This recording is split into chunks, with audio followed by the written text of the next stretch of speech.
para mutubo ta og dugang. Na yung mga problema itugot sa Ginoo sa atoa, aron pahinumduman ta nga sayop ni atoa. Na may mga panagnanak, kaya na may usakay, ang problema hingabot tungod na sa post gihimo nimo. Na yung mga problems na ito na yung nanata. Nya, problema sa problema nimo, nga resulta sa nahimo na to. Lasok ka na to ang Ginoo. Dili mayo. Dili mayo. Resulta sa atong gihimo nya atong dili. Dili mayo dapat magkalipay ra gyapon ta kay nga naman. Kana lang pagluwas sa Ginoo sa atoa sa atong kalag, di na mabayran.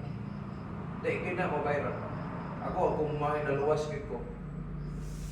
Nya sa panahon nga gitawag ko sa Ginoo ning ministry, wala jud ko magmahay sa. Pagi ko magmahay. Dili mo ta exempted sa problema, kana wala man magpastor ng uban o. Pero wala problema, may problema.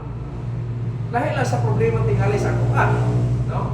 Pero pareha gyud naging problema ingon ng tao. Pero kung may ramdaman nimo kanunay ang kaayo sa Dios sa imong kinabuhi, that's a blessing, no? Kapag ikaw di mo na kanunay na ang Ginoo maayo gyud sa kinabuhi nimo, wala gyud rason nga di ka mag-qualify. Mao ginay usa, no? Usa sa atong hinumduman. Count your blessings instead of your problems. Usa sa pinakadako nga blessing sa tao kanang kaayo sa Dios sa kinabuhi niya. Mao gid na ako nasabtan. Kaya kung wala lang maayo ang Ginoo, asa. Kinsa may tao ang ay losonon ba? Kadaotan ato tanan. Ingon sa Bible wala gyud. Kaya nagsugod gud ato nadukang iba. Ang kanto lang disloyalty nga gihimo sa atong ginikanan, wala ang ito. Maluwason pa. Pero bisan sa since the very beginning makita nimo ang pag-take care sa Ginoo sa tao. Ano siya nagipagawa sa garden sa Eden, gisuloban kiniya. Siya ang naghimo sa suot, kay pasuot na ilang. Panit sa mananap. Kung imo sakto, no? Yan dito sa panit sa mananap na dugo, no? Ito, pagkuha na, may mga dugo na hingkula ato. Asa, makuha din mo ng panit, anong mananap mo, buhe. Patyan dito mo, nag-shading of blood ato nga mahitabo. Tungod kay gigugman sa Dios. Kasi sa atong panahon karon, true ang Jesus Christ na kung atong sakton. Muna kung ato lang masabtan ang kaayo sa Dios, muna pinaka-great blessing na angay sabton sa tao. Kung naluwas ka karon, tungod kay maayo ang Dios. Tungod sa kaayo na sa Dios. Kaya kung wala pa ang kaayo sa Dios, ay na ang buta lang. Magunawan ako, na-save ko, nagtanaw ko sa amin, muhila ko sa akong sa kalipay, dili na ako masabot ang naasa ko si kasi. Nga naman, sa akong kadautan, sa akong pagkamaldito, kagutan ko sa Ginoo nakasabot, kanya nakaangkon ko sa grasya niya. Maayo kayo ang Diyos. Ang angay kita magkalipay diya sa Diyos dito sa Philippians chapter 4 verse 4. Now, kung saan na ito mag-maintain na, so count your blessings instead of your problems. Alam? Kaya mga problems na solusyon eh. Yung mga solutions na siya. Kaso lang, nasa ato ang mentality o sa atong matang sa inyong mga tao. Gusto na to, pag gusto na to, solusyon pa na yun. Dili. Dahil mo parang ang Ginoo sa no. Kaya nga naman, wala pa mahuman ang kontrata sa imuhang development. Ana ka muna saktan, ganong idugay pa sa Ginoo paghatag dayon ang imong gikinahanglan. Kabalong ng ang Ginoo gikinahanglan nimo. Ang tao gusto diha-diha dayon, ang Ginoo dili nagtan-aw sa process unsaon nga mahuman ang iyang purpose sa kinabuhi nimo. Muna siya ulagsa. Ihatag ra kita na nimo. Maybe no. Dili, kaya nakita niya mas delikado man sa unahan kung ihatag pa ni sa imo mas maguba pa man ang imong kinabuhi. Dili na lang. Tuwag gyapon na. Pag ihatag sa Ginoo, yes, sometimes testingan ka sa Ginoo kung unsa ang imong matang pag naana na siya. Kasi di ba ka manginambong, unsa ba kanin? No? Kung tipas na hinong ka sa iya, sana mo panalanginan na ka. Daghan kayo ang apas nila. Ngano? Ang Ginoo mo tubag yes, wait, or no. Kaya mga purposes kaya po na siya. Kunang sa atong kinabuhi, ingon nga mga Kristohanon, sama sa atong ikanta, rejoice, rejoice, O Christian. No? Kung saan ito mag-maintain yung mag-rejoicing natin sa Ginoo, na-rejoicing natin sa Ginoo, count your blessings instead of your problems. Kaya na mga problema may isod, mga matay lang ta, naging problema rin yapon. Pero na mga solusyon ang mga problema. Pero ang problema din na morot, mamatay na lang ta, hindi na morot ang problema. Manang instead sa problems, una-una ang kaayo sa Diyos as a great blessings. Now, daghan pa. Ikadua, count your joy instead of your sorrows. Una-una, na yung mga problema, na yung mga kalisdanan, na yung mga kasubanan ng mudangan sa kinabuhi. Inong dumi, kanos aka gilipay sa Ginoo. Daghang panahon gilipay ta sa Dios. Kanang pagkaluwa sa to, ako lipay jud kayo, di ko kalimutan na almost or more than 1 hour gahilak ko sa kalipay na ako na ako. Lipay ko kayo. Jadi nakasabot ko, yan ang kunan ako, ang maong gasa, ang maong kaluwasan. Lipay ko kayo. Nga, konsensya ba? Nga, kuyog ang konsensya. Di kaangay ang taloson, kaila ka, unon, kabalo ka kung sa imong ipag-imo, so kagdanihan to. Nga, anong panahon na nag-angkot ka, nga nahimong na-change ang imong destination, instead nga impirnuhon ka, madalo na ka sa langit. Buhay pa ka sa kalimutan, pero nakasiguro ka 100% hope in heaven. Lipay ko kayo, walay paningkamot ng kalimutan, walay bahandi o manggad ng kalibutan na makahimo, na mausap ang imong dagan padulong sa langit. Si Kristo rin ay layo. Dili ang sarbe, dili ang kaptangan, dili ang imong kahibalo, dili. Kung dili si Kristo lang yun, kaya mura ang bugtong dalan padulong dito. Kunang lipay ko kayo, no? Bisan pang na yung mga kalisdanan, yung mga problema, padayon. O diha, ako hinumduman ang joy na dili na ako na-experience yan sa kalimutan ever since. Kanturang panahon na sa diving down to Kristo in first place. So, kinani-maintain ako na. I-maintain ako. In spite sa mga problema, masuko man ka na, parang masuko ka. Pero dili mawala ang kalipay sa iyong kasing-kasing pinangalagan ka sa Diyos. Una yung pinagkadabis. No? Ako, suko man ka. Suko. Pabandok mga anak, suko. Ako mga kaubalan sa mga suko ko. Pero dili mo pasabot na mawala ang joy na ko sa pangalagan sa Diyos. Nga naman, maayo kayo ang Diyos, unya, gilipay ko niya.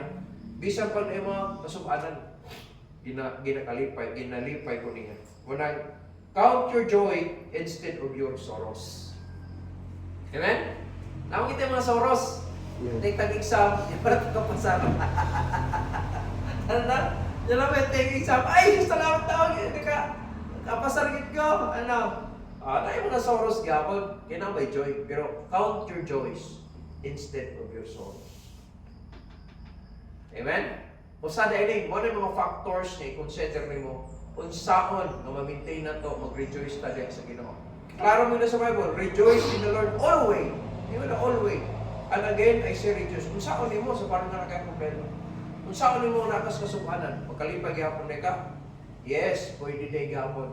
Ano man, tungod kay i-count nimo una ang blessings, ang kaayo sa Dios as a great blessing. Ikaduha ang joy na ihatag sa Ginoo. Yun sa yung pag-manage. So, ay mo kalimot anak, no? Ngani naata anak. Dapat i-count lang nato. Ang kasagaran gud makalimot ang tao, no? Makalimot siya nga ang Dios maayo sa iyang kinabuhi, daghang panahon nga naghangib siya gitubag sa Ginoo gihatag niya. Ito gisatisfy siya. Pero sa panahon nga nagsawarang makalimot ka nga ang Diyos maayo di ay. Pag natuba na ito ng mga problema, natuba na ito mga kasubanan, ay makalimot ka ang Diyos na monitor yapon sa ato. Usahay, makalimot ka, tumiyagi mga panahon, yung nani ang kayo tangli mo, wala ka anita subanan, karon ang kasabuanan, dili mawala ang Diyos. So count your joy, no? Count your joy instead of your sorrows. Amen? Amen. Then, number 3, happy na kumaman.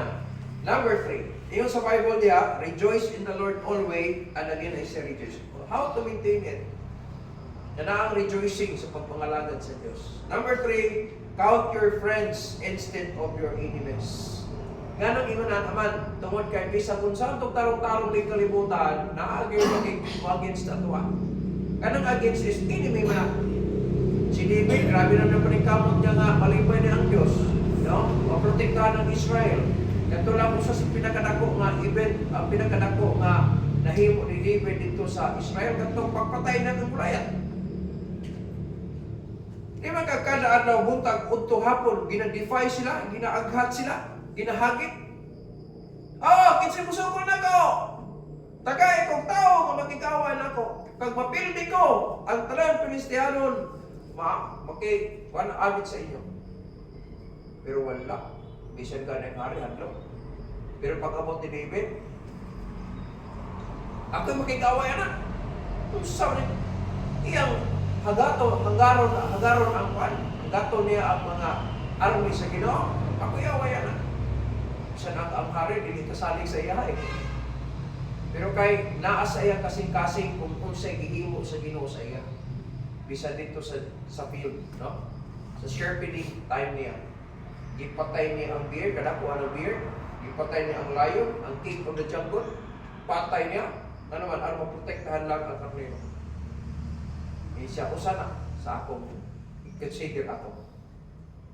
Ingon si Saul, kumauna na. Sige. Suotan sa atongan, dili ko ani. Wala akong mabasin ani. Saan na mo? Ginira lang tiyo kaya ako. Bora, mali pa maaging kipatay ng biro ng layon. O, mali pa aging kipatay niya ako. Giant. Sige. So, anay tabo. Napatay. Kaya naman, hingadto siya sa ngalan sa Ginoo. Namuhat ta para sa kahimayan sa Dios, dili para sa atong ayuan, no? So kung ay mga kaaway, bisan santong tarong-tarong na magimo against na to. Napay sayings nga we cannot please all, no? We cannot please all. Ang pinakamaayo usara akong target. Malipay lang ang Dios, bahala ng mga tao. Bahala na. Kaya ino sa Bible, ang una itong kaaway nasa itong panimalay eh. No? Nasa itong panimalay, ya ato pagkakalingon, itong unod. Wala pa'y kalibutan, wala palibutan to. Napay yawa nga, wagin mo nung. May pamubo kay iyo, ahatong yawa dire kay akong subahon. Limo ka, di pangita buwan. At subahon na niya. Ang yawa ba eh. Di mo nung ng yawa. Kaya mo na trabaho niya, kung saan niya nga mag-gain niya ang mga tao, kuyog na ito sa impirno. Kita kay na-rescue ta, dapat pagkalipay ta kanong na-rescue. So, instead sa ato ang enemies, we will count our friends. Now, count your friends instead of your enemies. Sige lang, kung na mo makig-away nimo na makig-batok nimo, na may makig-abi na to. Ang nakanindot, kay kuyog nato ang Dios. Parehagod sa kaaway ni David. Saman, kasi mga friends po ba yan?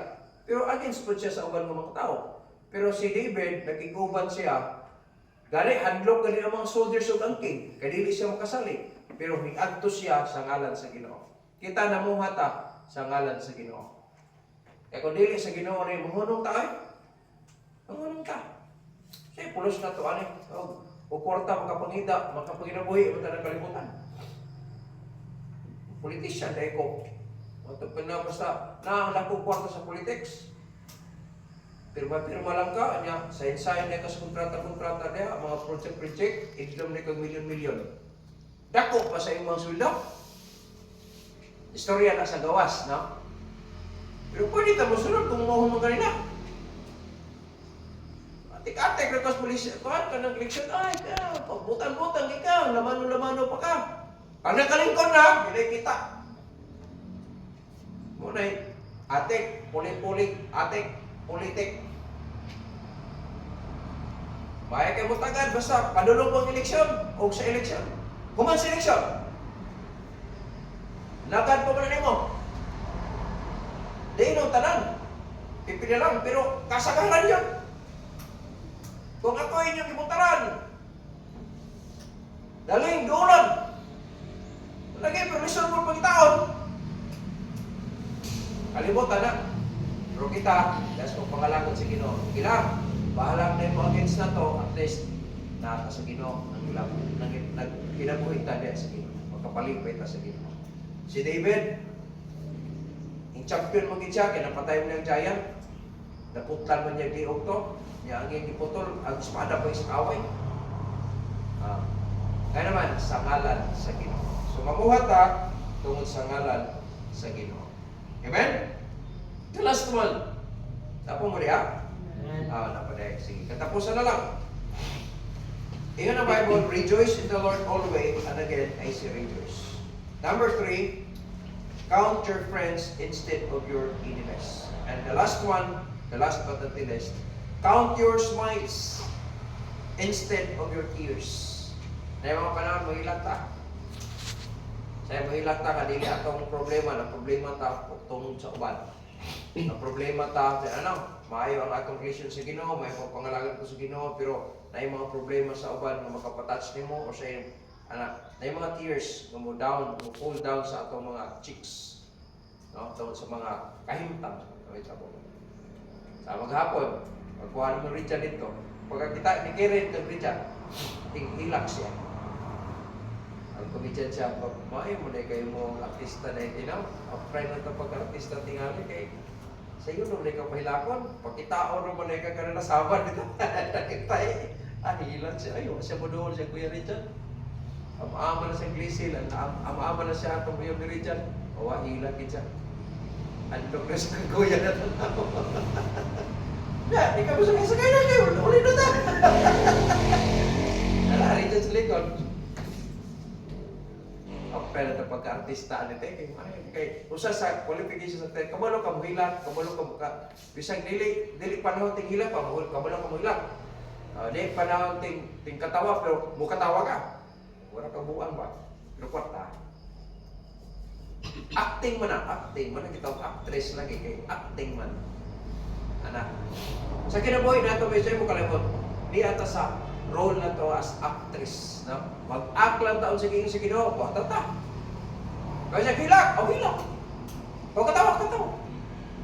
Alara, siyempre na ko atong sabton. Aron dili ka malad-an sa kahimtang. So instead sa pag-count sa tears, mas daghan yun ang smiles. Kaya nga naman, may bisan pa ang naakay debate, kapalo ko ng smile. Tayo ano mo? Pag-smile. Kung asa ko contagion ito muna, buklat man siya. Pero pag ingon sa mga doctors, sir, kaya na. Yes, doc. Alam mo, mukot kanila. So may labot ang mga doktor niya. Psychic ay mga anak. Nung mukotan mo sila, awayin mo sila. Smile lang, hindi mo sila. Naghago ko na sila, aron mag-pwede. Anak, hindi mo pag susukuhan. Smile nga po gabi sa mga problema. Pwede. No? Pwede. Parang, count your smiles instead of your tears. So pag naanaganin ng mga kaimtanga, ay kalimot na mas maayo ang Diyos kaysa talaga. Maayo ang Diyos. Parang, nagsulti ang Ginoo diha, pinagi sa written ni Paul. Si Paul mo nagsulat anak yan. Para sa mga Philippians. Rejoice in the Lord always. And again, I say, rejoice. Pag wala tayo kwarta, dili na mawala ang Diyos. Pag naghapon tayo kwarta, di po mawala ang Diyos. Nagit gapon ang Diyos. Dahil kalimot, kakalagtanan ng paghimo na to, naghimaya, nakalipay ka para sa paghimaya sa atong Diyos. Amen? Yes. So, kana siya ang atong hinumduman, nanong upadayon ta magbalipayon diha sa pag-alagad sa Diyos. Tungod kay naadi mga benepisyo di ani mga butanga para sa kahimayaan sa Diyos o para sa kaiban sa atong pagkakristo.